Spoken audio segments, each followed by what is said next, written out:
Hi, my name is Bob Tyser, Chief of Police for Prescott Valley.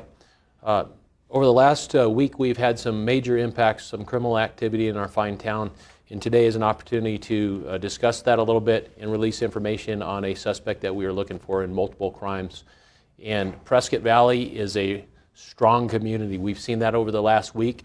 We are going to solve this together. That's the only way to do it. So today I'm going to be providing you information on how you can help solve these crimes.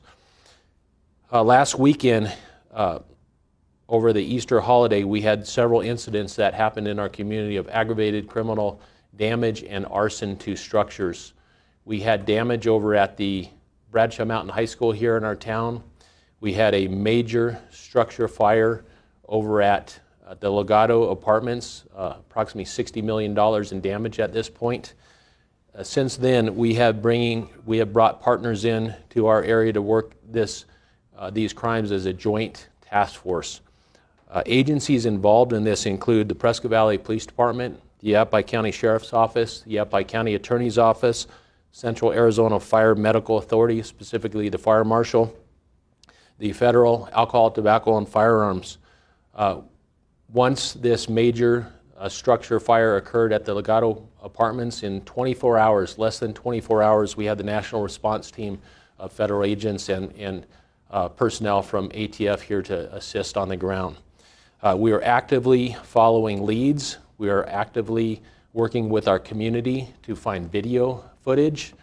And then in the early morning hours this morning, on April 4th, we had another incident over at Bradshaw Mountain High School where, again, more damage, criminal damage, and fire and destruction to that area.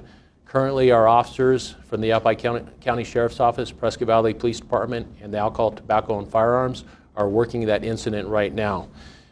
We are looking for a person that we are calling a suspect right now that is suspected in all of these crimes.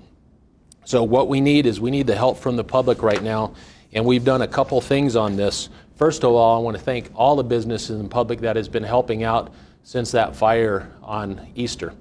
We have had just tons and tons of tips coming in from our community, video tips, tips to our personnel. We're following up on every one of those leads, the investigators and the ATF agents. So I want to talk about a couple numbers here to the public, and we need your help on this. The first one is a tip line that is set up at the police department here right now for 24/7 coverage, and that number is 928-772-5666.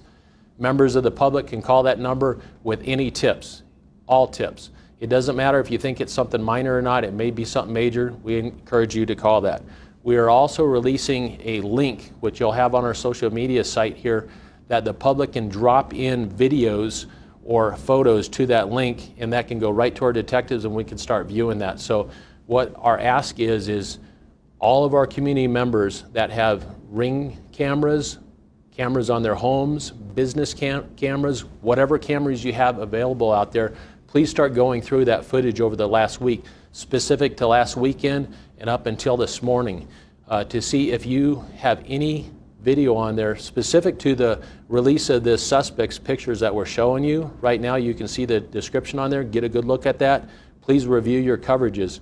We are going door to door with detectives, but we can't get to every door, so we're asking you to go through that footage. If you got any of that evidence on there, drop it in the link. We'll follow up with you.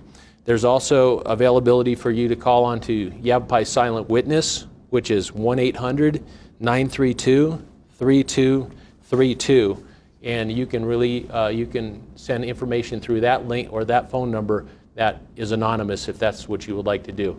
But this person that we are looking for has done major damage. He's brazen, and we need to be very concerned about him, and we need the public's help to help out. And that's our ask today. There's a few other things that I would like to talk about a little bit, is the work that's being done by our community and our first responders all working together. I can tell you they're working 24/7, working around the clock. That partnership with the community is what's going to solve this crime and get this person apprehended. So with that said, I would like to turn this over to our school superintendent, as she will give a few remarks about the damages at HUSD and talk about messaging through the school district. I'm Christine Griffin, Superintendent of Humboldt Unified School District. Early indicators were that the fire at Bradshaw Mountain High School was electrical and the high school was closed, but since then we've learned that it's connected to the events Chief Deister discussed. We want to reassure the community that all of our schools are safe and secure. We are taking necessary precautions and working with law enforcement to ensure the safety and well-being of our staff and students. We encourage anyone with information or concerns to contact our district office at 928-759-4000. We thank the community for your support. Hi, I'm Mayor Kelp Alguda.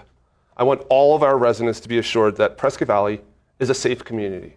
Do not let the actions of one criminal define who we are. As you heard from Chief Deister, all available resources, both locally and federally, are directed at this specific incident. We ask that each of you remain vigilant and notify the police if you see something, no matter how small or insignificant that you may think it is. Please do not hesitate to reach out and call us. Again, that number is 928-772-5666. This is not only our residents, but also our businesses. If you should happen to have any sort of cameras or videotape information, as the chief described, please let us know.